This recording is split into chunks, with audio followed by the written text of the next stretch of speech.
Good morning. Today is day 46 of moving mountains beneath my feet. It's 65 days around the sun on our journey around the sun. It's got 300 days left in the year.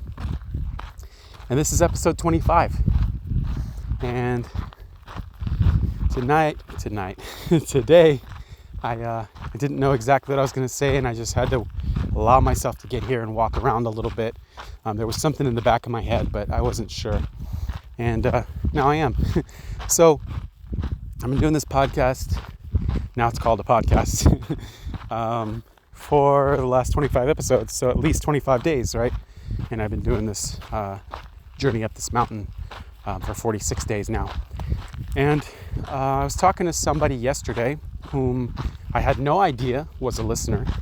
But they came up to me and they told me how what I was sharing, what I shared about men specifically, and how they react to not being producers in their lives and struggling with scarcity and things like that.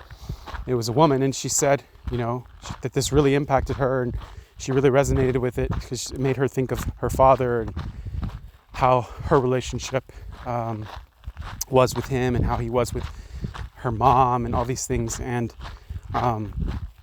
I can dive deeper into that, but I just want to note that when you have a message inside and you have the courage to share it, you never actually know who's paying attention and who's listening, unless they raise their hand and say, hey, I'm paying attention, I'm listening, and they engage with you. But there's going to be people who are going to be listening to my message who don't have the courage to say anything to me, or don't want to, or don't desire to, but they're just listening and they're getting some sort of value from my experiences and what I'm sharing. And there's a lot of people like that who, even myself, I have felt at times like, who am I to be doing this or sharing anything? And it's like, you can learn something from anybody, right? You can learn something from someone who's successful. You can learn something from someone who, you can learn a lot of things from people who are unsuccessful. And so it's just a reminder that, when you have this nudge to share a message, it's bigger than yourself. It's bigger than you and how you feel. And once you commit to sharing that, then, there's people who you're going to impact that you don't even realize. And so it's a really profound moment for me to hear how deeply this woman was thinking about what I was sharing. And, I was obviously not giving myself credit for the level of things that I'm sharing, the vulnerability, the things that I'm talking about are actually quite vulnerable and deep, and they're not surface level. And I kind of forget that because that's who I am. That's how I am. And so it's very normal for me to share these types of things with people around me in my life. It's not normal for me to share it, share this version of myself with just anybody who can listen to my podcast. I imagine that the specific types of people would be listening and tuning in. But anyway, it was a big moment for me yesterday. I realized wow, this is a little nudge to continue doing it, to continue to share from the heart and be vulnerable, because it is helping other people, especially, in this dynamic. Is kind of interesting because obviously I'm a man, and then there's women who are listening to this, and also some men. I think it's an even split. Maybe a little bit more women are listening to this. But to hear me as a man and the masculine talk about the perspective that they don't typically get, because men in their lives can't be vulnerable or haven't been vulnerable, I think I feel really good about being able to share a softer side to what men feel deep down versus how they've shown up in the world, and how they've shown up in the lives of the women in their lives. It's my belief that everything starts with the men, but a lot of times when we start as kids, we don't have it all figured out. When we have children, we don't have a teacher, and so it's a cycle. And so another big thing that came up for me yesterday that I was doing, that my dear friend Christina told me, what you're doing is you're stopping the the ancestral trauma with your line, right? You're changing this behavior that's been in your lineage for all this time with the men, and it ends with you. And that was also really deeply profound for me to hear yesterday, when we were talking about this and how it's being affected, how it's affecting other people. A lot of us are being called to change patterns that have been deeply rooted in our families, in our cycle, in our ancestry. And that work is not easy. That work can be painful. That work can be hard. But those patterns have been ingrained in your family and your ancestry for a long time.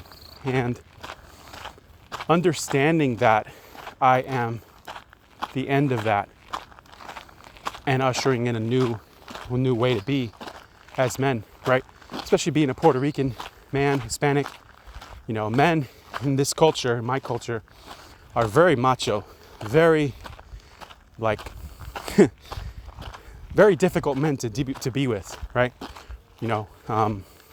Because of how we're raised, right? Because of our parents and how they were raised.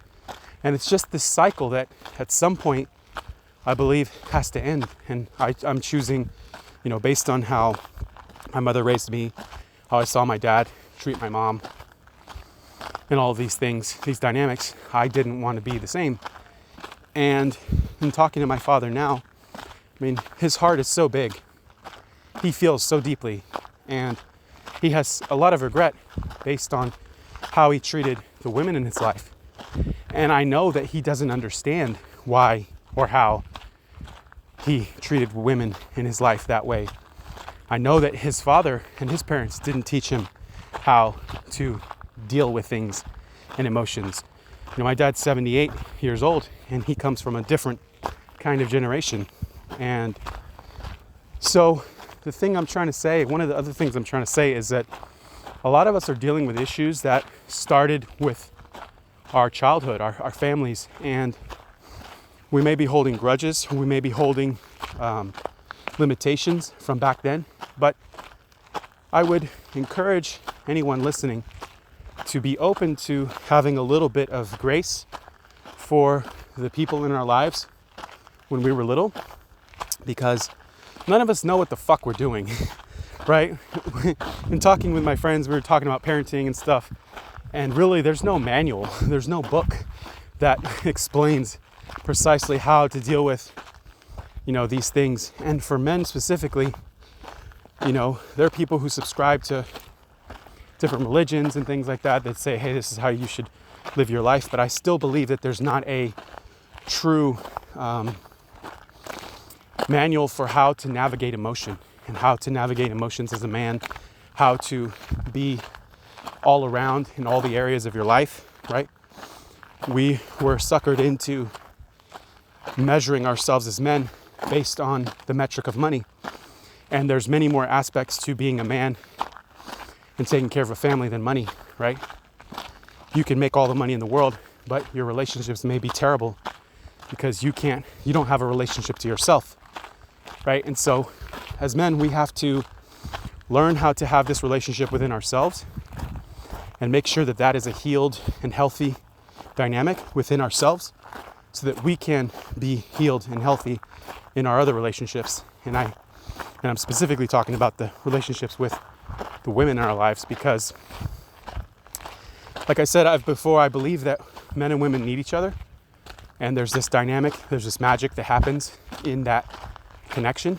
But we've both been wounded and we're continuing the wounding of each other because we're not healing.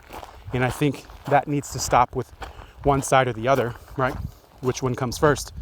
I choose to say that it's the man's job to heal himself so that he can be the right kind of man for the women in his life so that they can be free to be more of who they are, so they can feel safe in being more of who they are.